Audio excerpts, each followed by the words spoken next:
myself. Right, with a breakout shift upon me, and trying to see whether I can keep you alive. I will try to do rather quickly over something totally different. So imagine the Bigfoot of Monty Python's Gaboom, and now for something completely different.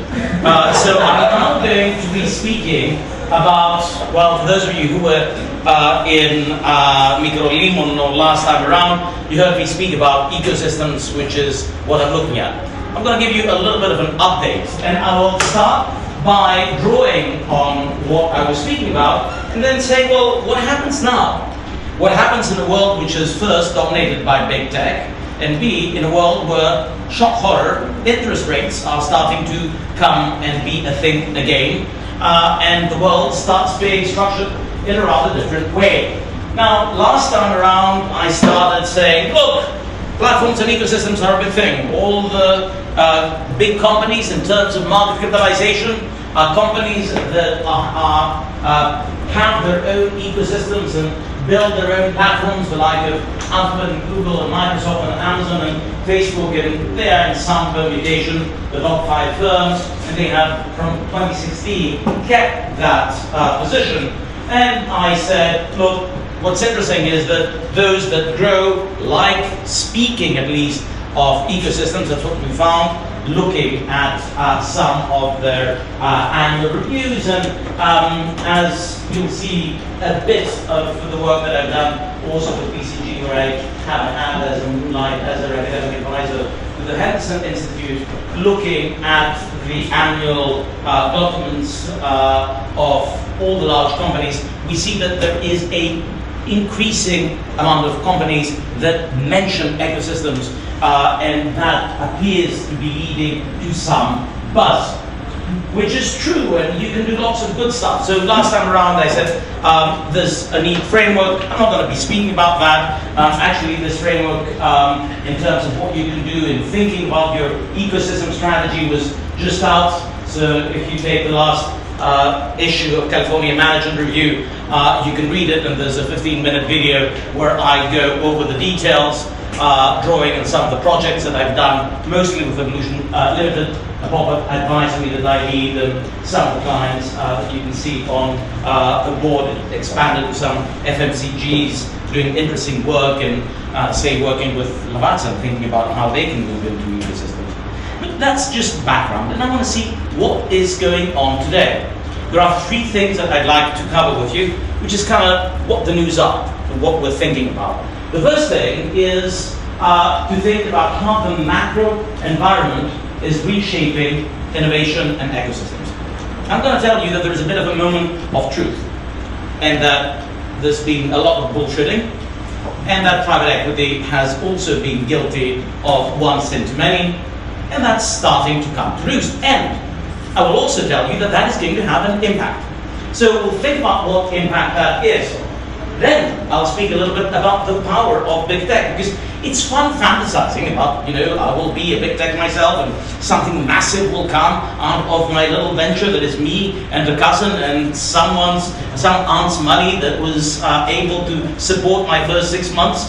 But the reality of it is that we are living in the shadow of big tech, and we better adjust to the realities of living in the shadow of big tech. And that's where I'll try to wrap up, thinking about what can you do, realistically speaking, living in the shadow of big tech, and as if that wasn't enough, listening to all these bloody metaverse things that probably don't make sense to half of you. They didn't make sense to me, which is why I started studying them, because that's the way that I respond when I don't understand something.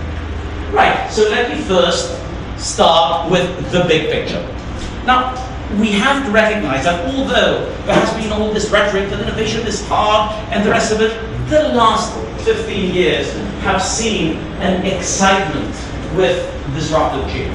And mostly, there has been a lot of money being invested in ideas, sensible and not, in the hope and expectation that something will emerge. People have taken on all these facts, like the facts that I was telling to you, mentioning earlier on, thinking that you absolutely must disrupt. You must change the way that you operate. And you have seen unicorns, well, not being unicorns anymore. When the term was created in 2013, it was there because it was bloody rare. Look, it is a company that is not listed that's worth $1 billion. Now you're like, whoa, $1 billion? What's $1 billion? We've got thousands of these, literally, and also $1 billion is not very big. What about 135? Like what we would have had if the Chinese Communist Party had stopped the biggest IPO in financial in China. What will I say? Stories are exciting. So you have a great salesman that moment that says, look, I'm not going to give you real estate. I'm going to give you an ecosystem of all these things that come together and add value. And I will create this wonderful group. And look at how we are growing. Look at how we are taking all these buildings, creating this amazing amount of value. And you're like, okay, all right, fine. You grow, we pay. And how exactly does the we grow, you pay system work? Well, primarily it grows from either debt or by creating equity. And for those of you who engage in any deal, think about the users and sources, where the money that you are losing is the money that you have taken from the capital markets. You're not funding for your growth, for supporting, the expenses for growth. You're funding operating losses. Now that takes chutzpah in saying that you need to pay me a heck of a lot of money because I can burn capital very, very quickly. Has a very interesting set of principles behind it. And you can see that's the bond of WeWork, which I think is still trading rather favorably to what it should, because at some stage the market started getting the idea. So the original idea was, all it takes is some salesmanship, and it's all going to be fine. You take a charismatic CEO, you speak about a big market disruption, you also add a sprinkle of noble purpose, you say something that is vaguely ESG, that is making a better world, that you can sing kumbaya with all the others because you really love them, and you're not a heartless bastard like most of these old-style industrial companies, and it'll all be great. It's a runaway story, and you're going to be made rich, and whether that applies or not, you don't really care, because you have managed to pocket all the benefits one way or the other. The problem, though, is that at some stage, and I think that this is where we may start being, the runaway success story may start folding in as much as there isn't any real plan once you manage to fund growth, then what happens thereafter? And I think there has been a remarkable lack of sophistication. I mean, now, with one of the people who I suspect is one of the most amazing bluffers that I have seen alive, Elon Musk, he got JP Morgan to give him a loan of $25 billion on essentially a promissory note of a stock that's already down about 20-some% in what would have taken probably 2.5 months in the absolute best of circumstances. And the question is, why? Well, think about Tesla, by the way, just to give you a sense, before we even go to Twitter. This is the financials of Tesla. These, I'm not even going to go to the stock price, it looks horrendous. These are the sales, and over here, you can start decomposing where the money is. Now, what you can see is that up until 2021, quarter 2, they were losing money on each and every car. The only reason that they had some cash flow is that they were selling regulatory credits. So what was this guy doing? He was essentially using the regulatory money that the government in the US gives you because you have a car that is electric. He was selling them to the other car makers because they had deficit, and essentially it was good for their own balance sheet to buy the credit. And he was making money not on selling cars, but on trading these. And by the way, when that started being not so effective, he decided he's going to do a similar trade with Bitcoin. And he says, Bitcoin is great. Now I've got some, why don't you all buy some? And I said, oh my God, this is not a good idea. It also burns the planet. It's like, welcome home, Sherlock. Haven't you seen how that works? But still, we were very happy to buy, and we continue being very happy to buy all that BS and still have him as the richest man in the planet. So the question that I think we're starting slowly to ask is, does the business make sense? All these highfalutin analogies about the Google of X and the Facebook of Y and the Uber of Z and things that don't necessarily end up making sense, which is something that unfortunately is pervading. Now, sometimes perhaps the economics work, but you're like, what are the embedded assumptions? Gorillas just managed to get $1 billion And what it wants to do is that it wants to have you get an ice cream and an what else was it? In London, you will see ice cream and condoms as the two main things that it contributes and that it can give you in 10 minutes. Because for sure, these are the things that you certainly need at your home within a short period of time.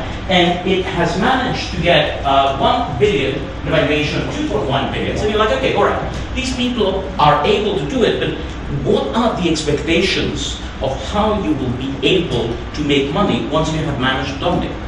I.e., what is the embedded assumption in terms of how much of a hold you will have to a consumer, so that I can see that something that has zero margin now is going to have some margin later. And this is a question that has not quite been answered. If you want to go to the core of it, I think that we have to go back to psychology. It's FOMO. It's fear of missing out. It is the fact that unfortunately people have missed being part of the early investors of legendary successes. And if you want to go to the real driver of it, well, let's go back to private equity. Right now, dry powder in private equity stands at $3.4 trillion. Don't quite know whether it registers what this amount means. 3.4 trillion. Now, what is dry powder? Dry powder is the uninvested part of funds in private equity hands. Why is private dry powder important? Dry powder is important because if you do not invest it within a given period of time, you don't earn 1% fee just because you've got nice connections and a lovely suit. So it means that if you wait for more than 3 years, this wonderful pot of cash vanishes. Surprise, surprise! When you're just about to miss all this wonderful revenue stream, you're like, I just found myself a great deal. Guess what the great deal is? Anything that comes your way. And Financial Times just this week said that the biggest investor in the United Kingdom wants that part of the private equity market resemble Ponzi schemes. You do not have people in financial services uttering the word Ponzi lightly. What is happening in PE deals is that I buy it as a PE shop, and what do I do 3 years later when it has produced nothing other than great sales and absolutely no cash, because it continues absorbing cash with no viable way of creating value? I sell it to another private equity shop that is waiting to invest something, and then they make money, and then when they bought that, I'm going to be selling my stuff later on, and as they would say in Greece, to ένα χέρι μη μετάλλο. And we're all terribly happy, and it's a nice tightly knit community, and by the way, we're very happy and close to the regulators, which is why we don't even pay taxes, for reasons that have to do primarily with lobbying on both sides of the Atlantic. Now, if you go even further back to understand what is driving this collective insanity, it has to do with a very simple fact. We have not seen inflation for a very long time.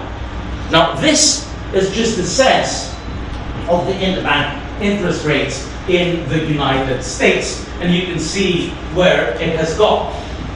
And what you can also see here is the debt, private debt and public debt as a percentage of GDP. You may recall that going up to the global financial crisis, people said, oh my God, too much debt, everyone takes debt. Now you start adding debt, you say private debt, and then you add public debt, and then you add corporate debt, you're at a really dangerous number. Here in Greece, it's primarily government debt, although we are slowly working our way up in terms of the private and the corporate one as well. And essentially, what you are seeing is an increase in the amount of money that is available. And if you want to go even further back to see what's going on, well, partly it has to do with the banks. Why? Well, because at some stage in the late 90s, bankers thought that they were very clever, and they found a new way of making money. How would they make money? Well, they want to make ROE, return on equity, because you will reward yourself from it. How do you make higher ROE? You either increase the return on assets. They haven't. Banking has had the return of assets close to 1% over about 150 years. Or the other thing that you do is that you increase the leverage, i.e. that you take your same amount of returns, you magnify it with much more debt, so they look much bigger, so you can reward yourself with a much bigger larger amount of money. So as you are starting to grow, and you can see all of these wonderful innovations related also to securitization that people like Gillian Ted had chronicled, you see that there is an explosion on the money that essentially starts fueling a debt-based growth. Now that exploded 2007, 2008. What did we do? We said, oh my God, banks are all going to die. So what did we do as a result? We said, well, we need to bail out the banks. So what did we do? The government started bailing out the banks. So then what did we do? Oh, well, these governments, do they have any way of supporting themselves? And why we're lending to Greece at these ridiculous interest rates? And then everyone freaks out. And then what do we do? The whole system is about to collapse. Then what do? We say, why don't we start using quantitative easing? What is quantitative easing? Quantitative easing is essentially central banks buying anything and everything that can essentially be a debenture. Where do you see it? You see it in the balance sheet of the central banks. So if you start looking at the balance sheet of central banks, you see that whoosh, all of a sudden the central banks are starting to lend. Interest rates go to pretty much nothing. People have money because it's been printed ultimately by the central banks, and they say, can I please invest it somewhere? Well, there's nothing to invest it. Yes, but I would like to invest it somewhere. Someone has a ridiculous idea. Wonderful, I'm going to give my money because I'm going to make my 1% by investing that, and someone is able to give that money. I'm happy, I'm not going to ask any questions. And that's kind of where we are today. So the problem is that central bank balance sheets have gone pretty much up to, well, craziness, and to this man. Another guy who is, like much of the financial services, driven by delusions of grandeur. Now his delusions of grandeur are rather different. He thinks that people start hating him because he's got wonderful ideas. Many business leaders do that. Unfortunately, as he does so, he creates a rather bloody war. Now the problem with the bloody war is not only that it creates an issue of macro hiccups, it also hits the two things that are really nasty in terms of prices: energy and food. And now we've got a huge energy shortage, and we're about to have a food shortage that may start killing millions of people. The problem is that the prices start going to the roof. If you go to the roof, well, the central banks can't print money. What they have done in the last three crises is that they said, crisis, financial crisis, print money. Okay, all right. Crisis, COVID, oh my God, print more money. We're going to support companies, and we'll do it by printing money. Now we are not able to continue printing money because interest rates are so high that central banks say, oh blimey, I need to stop printing money, I need to do something else. And if you start looking at what the market is pricing in, the market is pricing in a significant tightening of the interest rates. So enough with my macroeconomist briefing, let me go back to where we are. You're going to see all of these things, this growth imperative, and that you need to grow. Parenthetically, why do you need to grow? Well, because it'll grow your multiples. Will that grow your EBITDA? I don't know, and I don't care. Because my company is worth multiple times revenue if I keep revenue the same, or if I do an adjusted EBITDA and I just say, look at how much I'm growing, I'm still going to make the same amount of money. I don't give a damn about whether that comes from revenue or whether that comes from the promise of growth, not even growth itself. Now that we're left there, we may start seeing a challenge with this growth imperative. What will that mean? Well, I'm going back to this technology curve by Gartner, and I see that in the world of platforms and ecosystems, we may start understanding that that's kind of where we are.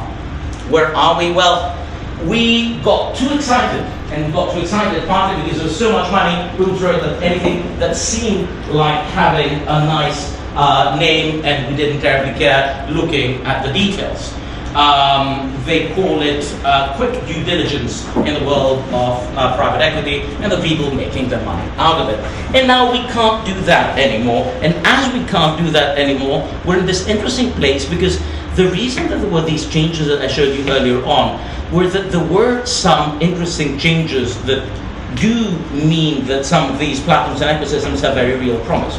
But now all kinds of random BS has gone and been funded and been part of it, so we will undoubtedly find some disillusionment and also realize that there are different criteria that allow us to be successful. So that's my big macro picture.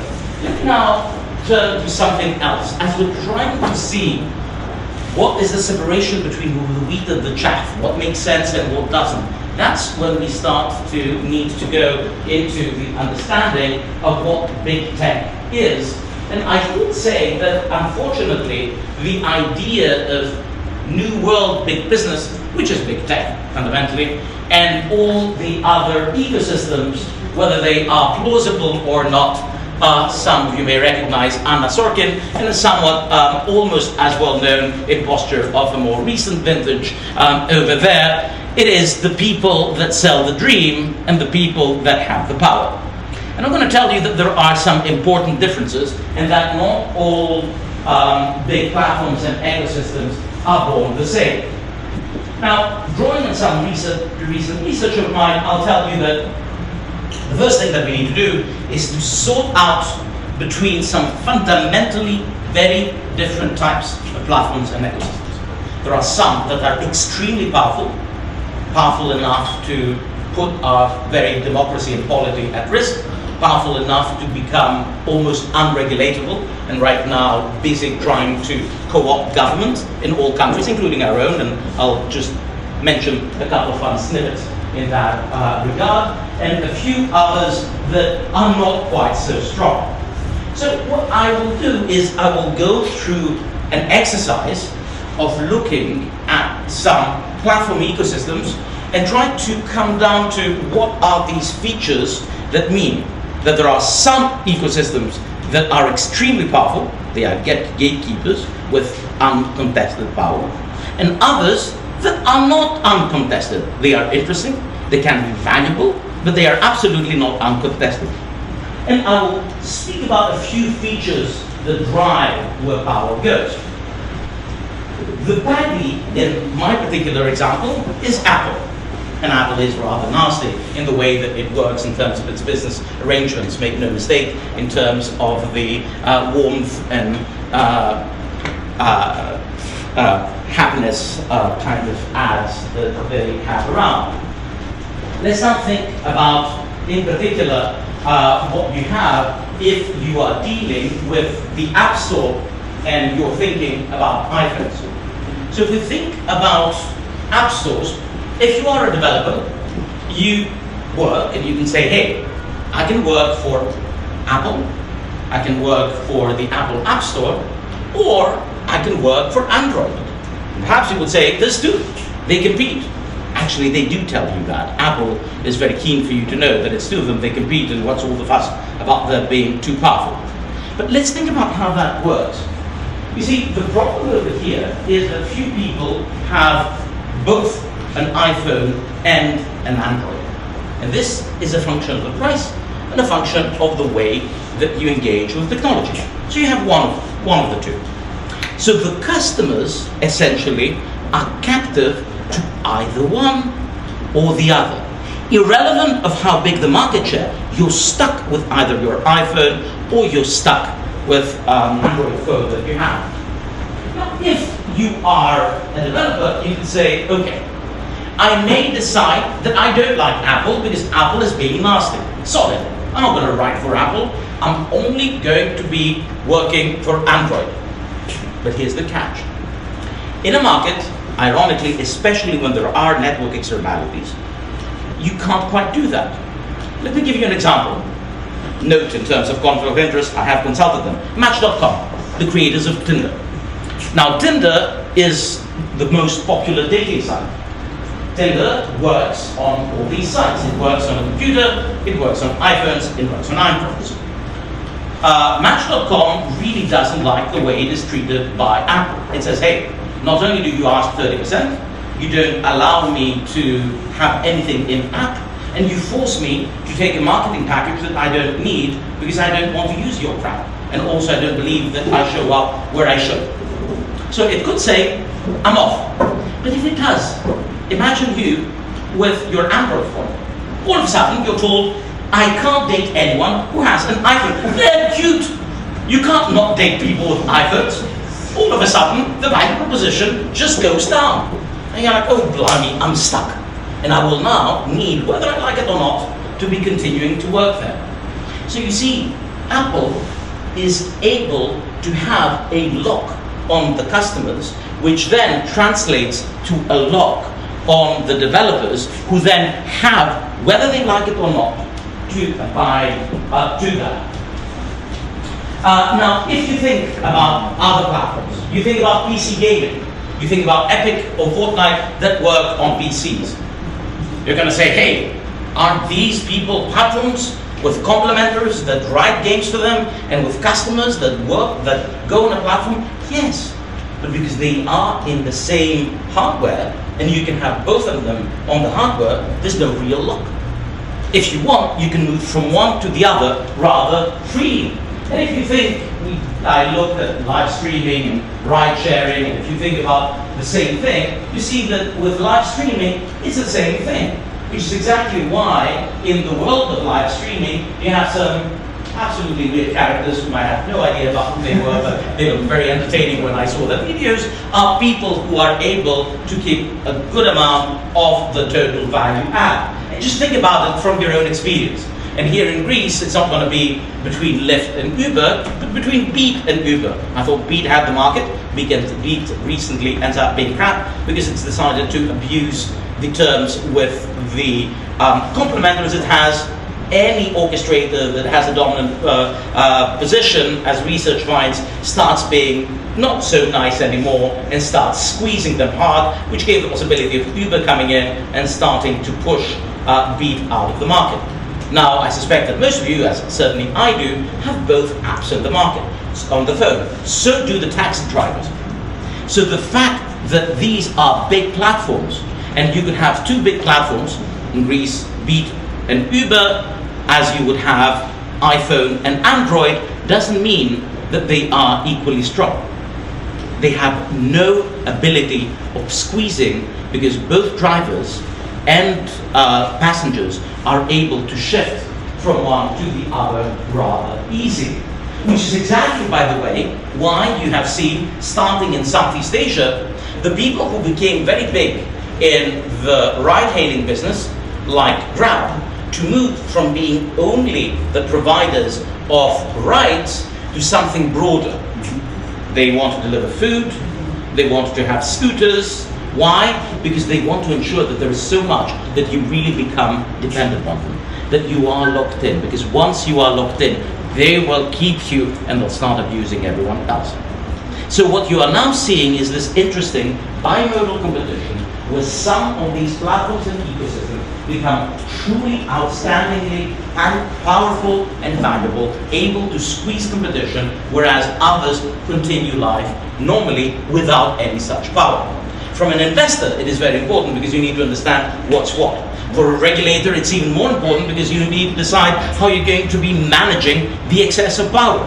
And for thinking about your own strategy and the analogy, you need to start disentangling and understanding how the map of these ecosystem plays is changing, and what we see is that big tech is expanding in terms of its multi-product experience ecosystems because it wants to create this amount of lock-in in terms of individuals.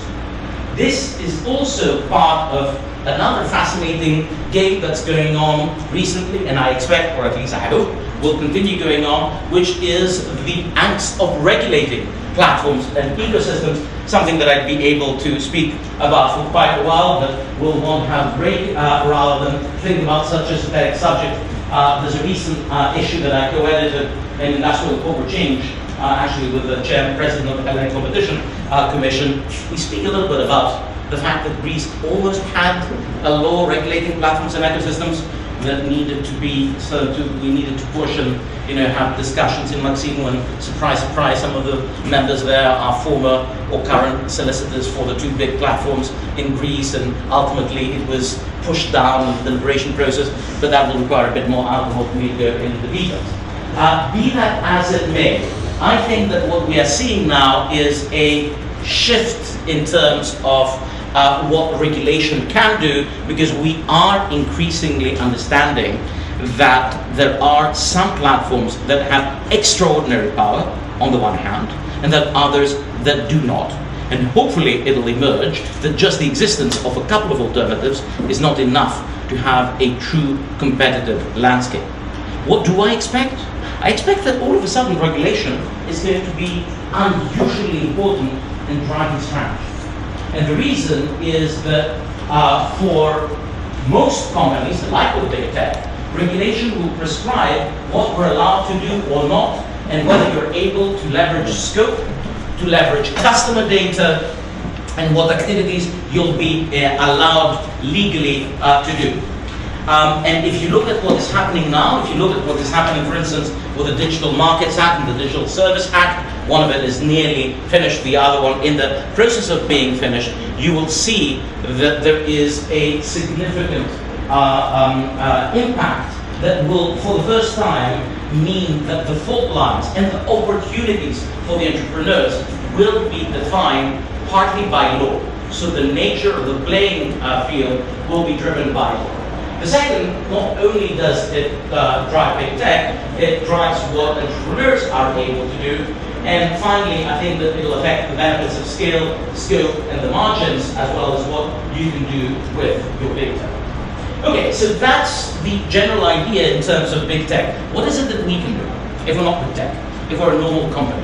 What can we do? Well, this is part of the ongoing work with the Evolution Limited team, so let me give you a bit of our current thinking.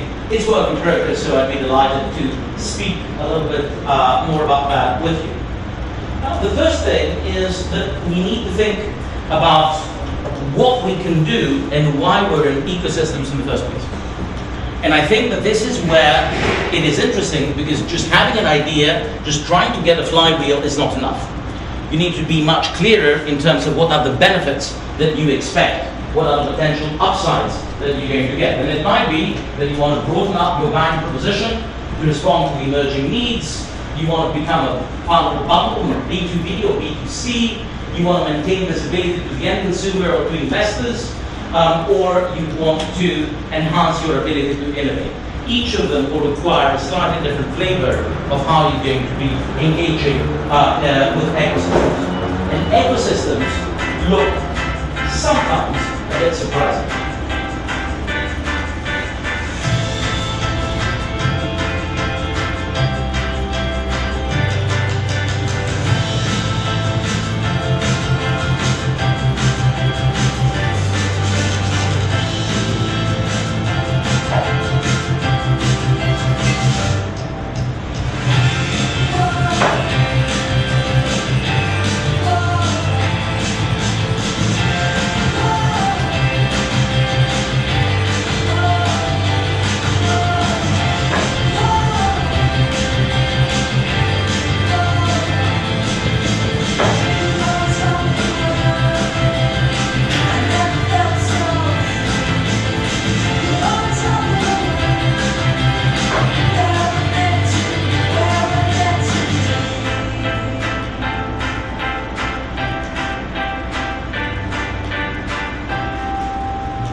Simplicity. This is part of what these ecosystems buy you. Think about yourself as a Chinese tourist. You're going to come to this strange land of hostile people who speak a strange language, that have funny customs, and that makes you feel a little bit edgy. So WeChat, and if you think about WeChat, it's a combination of Facebook and Amazon and Google all bundled in one friendly thing. It says, don't you worry, I got you covered. By the way, if you look at how Chinese phones are, all of these Chinese phones have got two SIM slots. So you open it and you put the second SIM, which has been mailed to you by WeChat. And it says you can use all the WeChat you want in Europe, and don't you worry, you're not going to be paying in any of these funny monopoly currencies. You're going to be paying with proper RMB, because it's going to go directly from your account there, and also you can connect with your friends easily. You can find all the guides that you need in Chinese, you can understand what's going on. It also will give you some great deals. So no longer do you need the Chinese tour operator with their little funny umbrellas who are going to be taken an under the table bribe. We call it business development, and it's perfectly legal. 5% for us, 5% for them, 5% for the customer, in order to give them an incentive, and it all gets bundled in a nice package. So for the customer, it's wonderful. It's smooth. It is one of these bundles that makes you happy, and you don't have to think about it, and these are the things that sell. At the same time, what you have is this company that is creating this humongous ecosystem. Now you could say, oh my God, there's too much power, or what you could do is do what KPN has done, which is thinking, KPN has done, which is to say, I'm going to be the one that was going to provide you the data. Who's KPN? KPN is the former Dutch telecom monopoly, and KPN, because there's no roaming in Europe, says, I'm going to give you my SIM card, I'm going to get the revenue that is associated from the data that you're going to use, and I'm also going to be your partner, because someone needs to set up all these partnerships with the Rijksmuseum, with the Old Tulip restaurant, with Denims in Amsterdam, so that you can get the deal. So you have opportunities that exist in engaging and embedding yourself in the new ways consumption happens. And so the way that you have to think about this is that the world is different. And given that the world is different, you can think about not only being an orchestrator, but also being a partner who you can be a spat breaker that consolidate streamlined relationships with complementers, or you can be a complementer if you're not big enough to have this autonomy. And there is still an interesting, valuable way in which you can engage and in which you can find ways of adding value. So with these new realities, rather than simply thinking that I'm going to sell the dream and I'm going to tell you that I will grow and I'm not going to be paying any attention to the financials, you can start thinking about the ROIC, return on invested capital, and then ask yourself questions. What is it that I'm going to potentially get? If you think about it, you can see that the orchestrator can have a very high ROIC, but it's extremely high risk profile.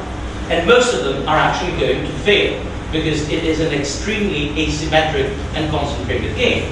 On the other hand, a complementer may have limited but substantial ROIC with much more limited capital investment and a low or medium set risk profile. So as you start thinking about how the macro environment is changing the priorities, the expectations of what you will generate, you're starting to revise what kind of positions you're going to be playing in ecosystems, and you think about possibly how you can both part of an ecosystem and foster your own views. Let me take you to what is now ancient history in terms of computing, and think about the growth of the very early chips that are custom made for graphics. And think about what NVIDIA did. Now, Windows and Intel were totally dominating the market by the early 2000s. It was their game. What NVIDIA decided to do is not try to go directly like AMD had to be a bang-on direct competitor to NVIDIA. But it said, look, I'm going to focus on a niche which is going to be the niche of these programmable chips. By the way, this was Doom 2 before the NVIDIA chip, and this even more ghastly thing is Doom 3, which is the much more realistic, but probably equally ghastly game that they created because they were able to engage and excite the developer community. They created essentially programming interfaces that allowed them to find people who would be interested in the product they would create. Not because they said, I'm going to do something entirely of my own. They had to be part of the broader ecosystem.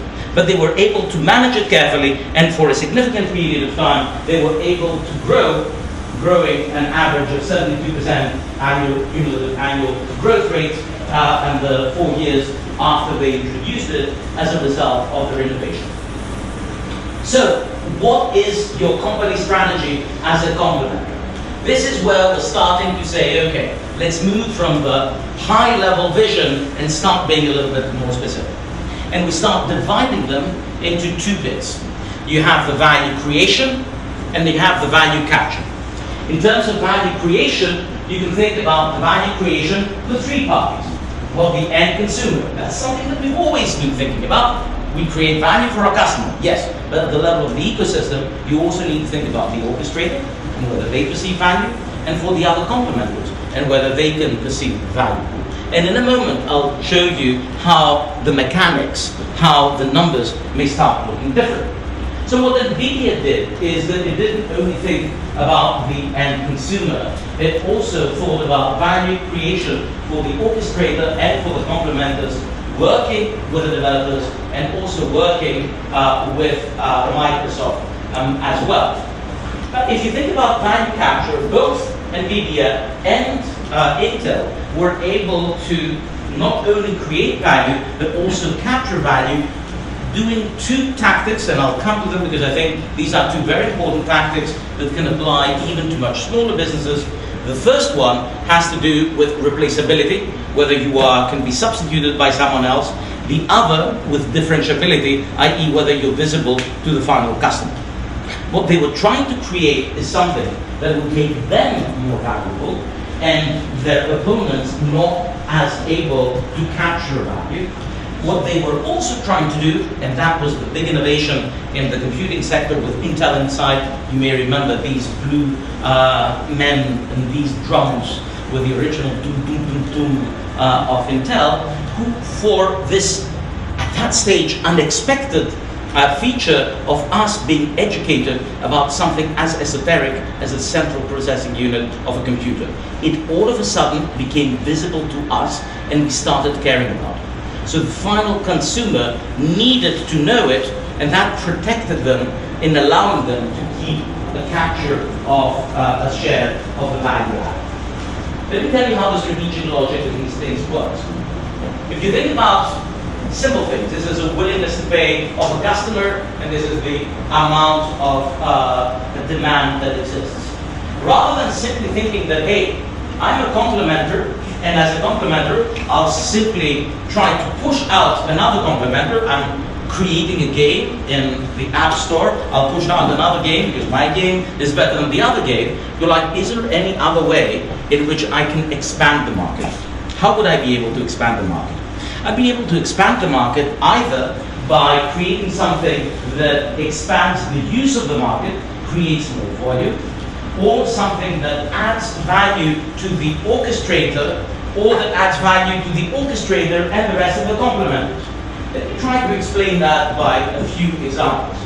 As I said, the first example here is, well, I'm just another complementer, I'm competing like anyone else. It's an ecosystem world, and that's what I have to do. The second possibility is that you're doing what TikTok did. TikTok, among other things, was something that created a significant increase in the amount of time people would be spending on their devices. It created for opportunities of growing the pie that everyone had together, and as a result, it was much easier to capture a bigger part of the pie because it's responsible for a bigger pie to begin with. So when you start thinking about the value creation opportunities and about the fact that you will increase the pie, you have the possibility of capturing more of it. Think about what Zoom did, which is that it not only allowed people to spend more time on their devices, it made some of the other complements potentially more useful. It was part of this suite of connectivity that allowed you to be remote somewhere else so that you are able to add value. And an example of a smaller firm was Riedel, that is a productivity app that is trying to do that in making all of your different complements become more interoperable. So if you start thinking about adding value in an innovative way, you may be able to end up capturing value. The second thing is the dynamics of value capture. And as I said, there are two categories here, substitutability and differentiability. In terms of substitutability, well, you want to leverage the ecosystem scope to dominate and be hard to dislodge. You want to do something that is so unique and distinct, like with any other market, that you become much stronger. You may want to hyper-specialize to customer groups. Why?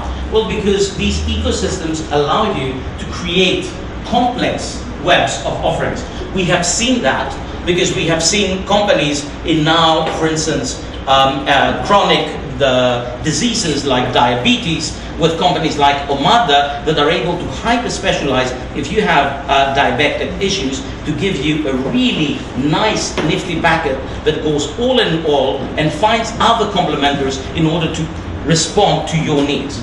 So you are able to create a new package, or to find system-wide pain points that the ecosystem can add and capture value.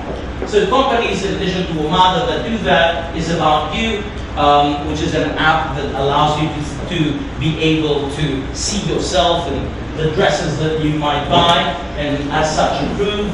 Calm, that has managed to dominate the meditation market, or Voodoo in the casual gaming, and Robinhood in terms of the trading for people who are iconoclasts. The second thing is focusing on differentiability and ensuring that you're not going to be disintermediated by the orchestrator, which is maintain a link to the customers, to maintain your options outside the ecosystems, and it also means that you probably don't want to be fully dependent in one ecosystem. You probably want to have a dual strategy, especially when it comes to the big platforms, of how you will find different channels that will reduce your vulnerability, and that means that you're going to become more attractive, or because you will be very valuable to the orchestrator themselves. And here you see companies like BNP Paribas, who says, I'm going to be valuable to the orchestrator by providing specialized loans for the Uber drivers who want to get a car. And I'm going to be working within this context in order to make them happy and to ensure that I find a position that works well all around. Or pharma packs, that is the biggest fulfillment in the medical side in Amazon, knowing how Amazon works, or one of the many unicorns of that space, which is Thrasio. What Thrasio does is that it identifies what are the quickly growing retail shops, and its specialty is in knowing how to help them scale up.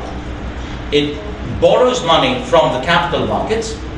It provides the capability to these promising, wacky, unknown shops to grow, and as such, it takes opportunities that these ecosystem offers, and it does something that makes everyone better off, including the orchestrator, which is partly why it managed to reach unicorn 3 years from the time that it was founded.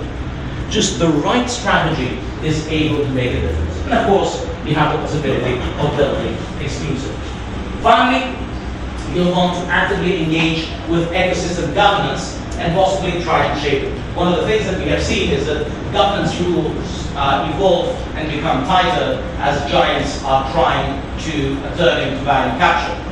And you need to choose the right ecosystem, which is crucial for future success. And this is where I think that it is important for smaller companies to be aware of the differences between these ecosystems. Amazon, for instance, is notorious and has been sued many times for trying to do what is called Sherlock Holming, i.e. detecting patterns that their complementors have, smelling where the margin is, and then saying, thank you very much, I'll now take that and I'm going to push you away. Now, this stands in contrast with what, say, Shopify does, that has part of its own mantra to not try to take all of this process, but to facilitate the fulfillment, and offers a different way. So what can you do? Well, you'll need to understand what these big platforms are doing, and you will need to invest in understanding multiple ecosystems, keeping your commitments flexible, and most probably being ready to straddle between more than one. You should not be gullible, because unfortunately, as ecosystems become more important, they also tend to become more abusive. Then you want to see how you can help shape the current rules, which means that you need to maintain a map of what are the key rules in the ecosystem where you're in. Much like I told you that regulation is important because it affects where you can make money, ecosystem governance is important because it affects how you will be able to capture value. And these are new skills that I think are going to predict who's going to be able to make money and who is not. And finally, what we see is the near beginning of legal battles like Apple versus Epic Games, or Spotify versus Apple, as we're now seeing technology that is in formative stages, and there's going to be lots to follow in the months to come. And I would like to end with just a bit of a preview. And that's the recent thing, and that's not with Evolution Limited, that's with my BCG Henderson hat, which is our into the metaverse. Because, and the resonance here is that the metaverse is an interesting world which is currently being shaped with different purpose layers and dynamic tech layers, with properties. But what's kind of fun as we started looking at how value is created and how it is captured is that we detected that there were a number of key firms, each of which has a very different vision of what the metaverse should be. Distinctly different, not necessarily compatible. And what we're now seeing is a world where there are different versions of the metaverse, some driven by lonely tech warriors, other by people like Meta who want to essentially create an AR, VR version of what they've already done, others, innovators based on commodity and trading and scarce location, and others share ecosystems that they provide the infrastructure for. And we're seeing companies that are starting to align. So what we think is that as we are looking at this increasingly complex map, companies must understand what their game plan will be. I guess that rather than leaving you with one of these slides that can take forever to read, I think that I'd like to wrap up saying that we're now starting to move into a more grown-up phase of thinking about platforms and ecosystems. They've changed distribution, they change who makes money, growth is no longer enough, you need to have a strategy, you need to understand the regulation, you need to understand value capture and value creation opportunities in ecosystems, and we will see new winners and new losers. With that, it's time for us to go to the book. Thank you very much.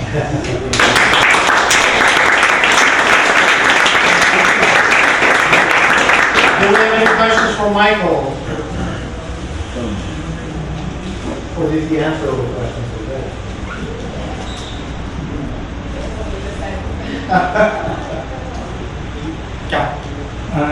You refer to governance and Yes. how it affects the platforms and mainly the platforms, I think, but also the ecosystem. Yes. Eventually.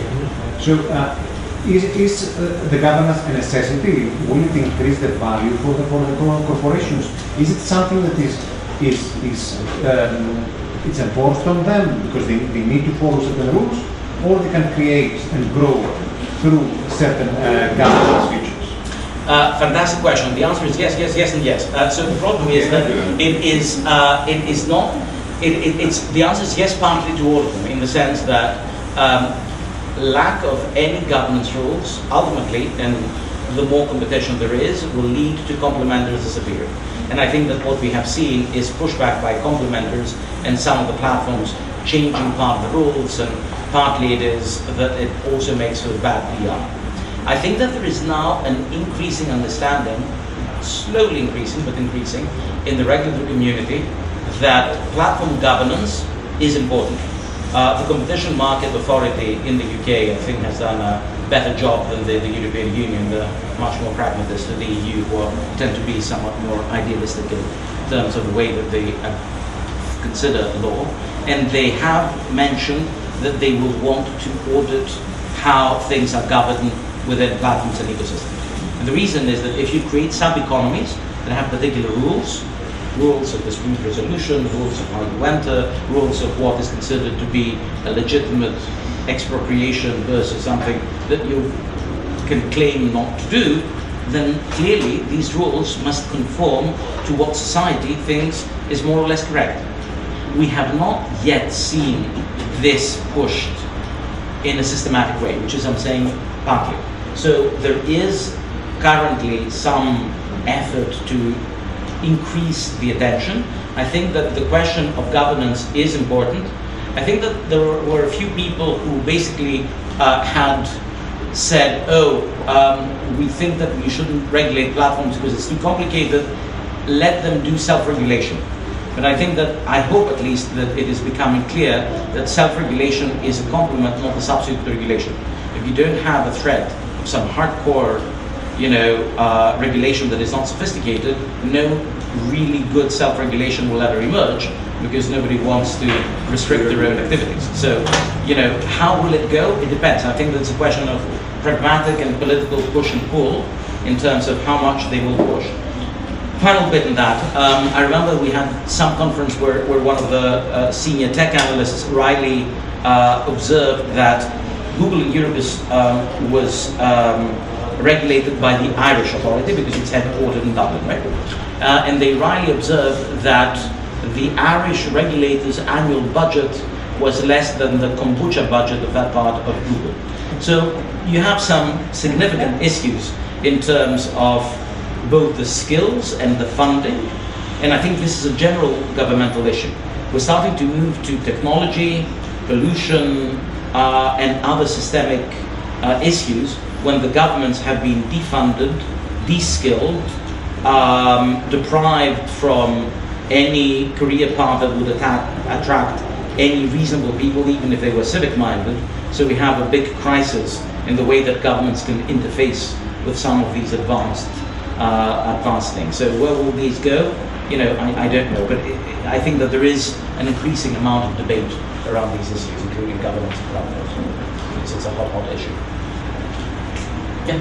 I have kind of a dual question. So, first of all, where do you see the tech industry and investment in tech industry going in the next year? There's been a lot of talk, first of all, for example, warning their founders about tough times coming in. And where would you suggest to an investor? What would you, if I was an investor, where should I be putting my money? This is one thing that, and it's actually interesting. Until recently, I had steadfastly refused doing that, and I stupidly was in cash because I thought I was not intellectually able to say I know what are the embedded assumptions in the prices that we have. So I said I'm not going to opine. I'm starting now to be interested in looking at some cases that make and don't make sense. I don't think that I can have an informed view as of yet. What I can tell you is that my sense is that there are, it's kind of funny, part of this tech world makes me think about my experience in speaking with people in banking in the Middle East. The equivalent of name lending happens in technology. It's technology name lending.